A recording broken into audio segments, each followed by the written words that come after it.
Welcome back into Talking Fitchburg. Joining me this afternoon is your Chief of Police, Chad Brecklin. Chad, welcome back to Talking Fitchburg. Glad to have you as always. Good afternoon. Always good to sit and chat with you, particularly live.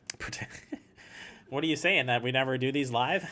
Well, now and then, schedules dictate a recording, but Hey, live is always good. When you said that you were going to be here live, I was like, Yeah. he's going to spring something on me.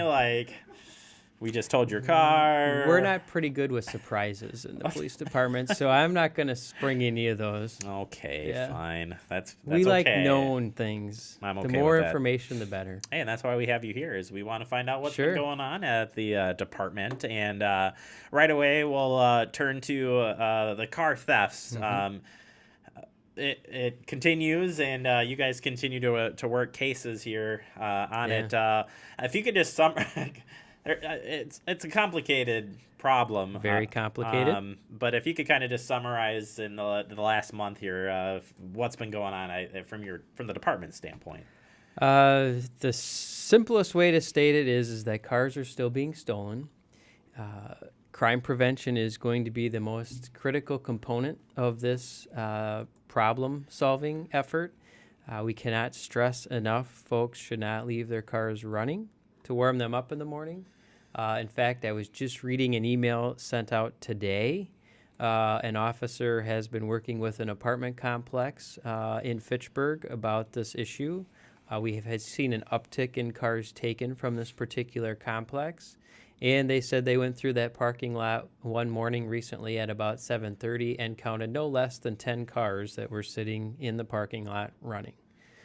So it's possible that those cars could have had the windows up and locked and a second set of keys, but that still doesn't mean a window can't be broken and the car taken, or it's probably more likely that the majority of those cars were left running and unlocked. So I certainly do not want to diminish the part of responsibility and good citizenship from those that should not be taking cars, but clearly all the help we can get from the public, the better. Yeah, it's complicated. Yeah. And by no means are we going to be able to solve this in short-term fashion. No.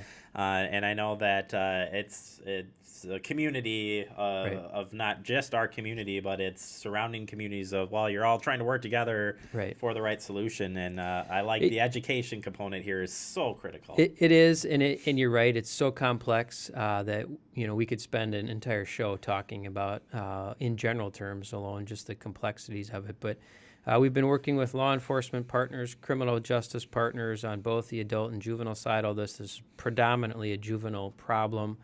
We've been working with community groups and stakeholders to try to problem solve strategies. And, I can't say that we're having a ton of success. I will say that the numbers trended slightly down last year versus 2017.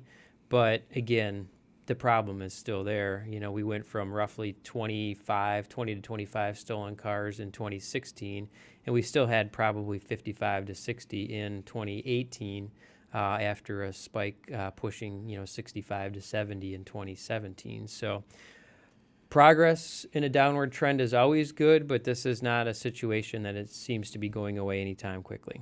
Yeah, and we'll continue to keep you up to date and keep putting out that info too, to just remind folks to lock it or lose it, I think, is a big campaign out there. And I do want to remind folks to call us if they feel like there's been any sorts of suspicious activity in their neighborhood, or even if they just feel like a car of theirs has been rummaged through, and particularly if anything has been taken from a car.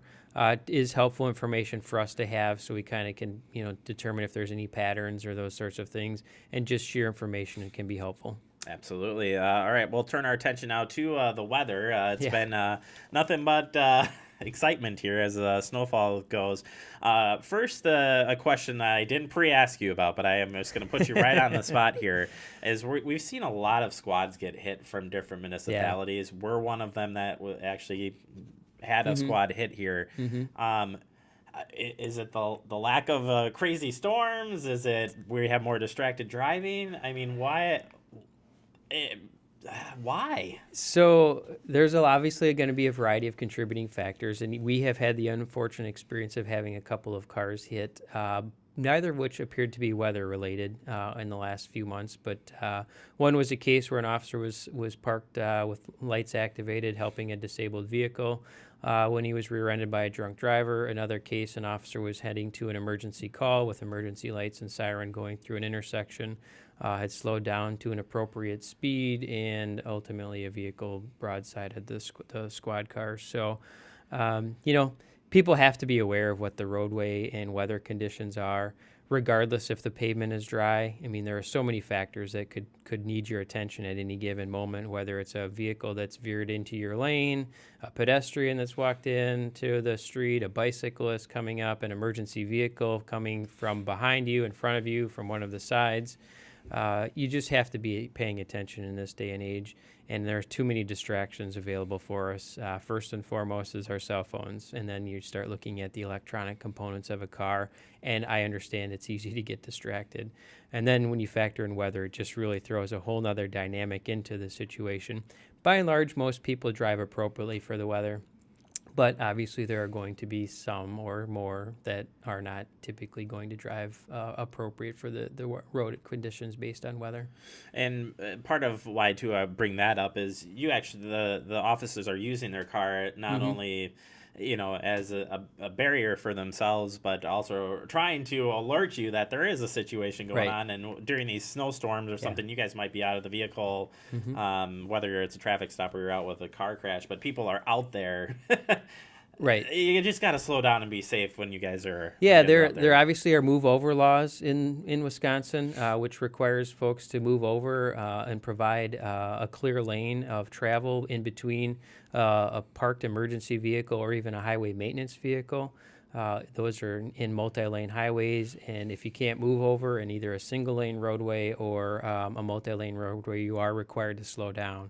It is for safety. I mean, we have seen tragic situations in public safety, and I'm talking obviously fire, police, EMS, but also the highway departments and road crews where distracted driving and speed end up killing or injuring workers. And Absolutely. Those are situations we clearly want to avoid. Yeah. Well, Chad, I appreciate the time. We just need an hour show with you. We probably could talk for as long. And once you get me going, it's hard for me to stop. Just ask our folks downstairs. I won't say much, but when I do, unfortunately, they can't shut up. Oh, jeez. And this is why we love Chad Brecklins. Yeah. Thank you so much for your time, Chad, is. as always.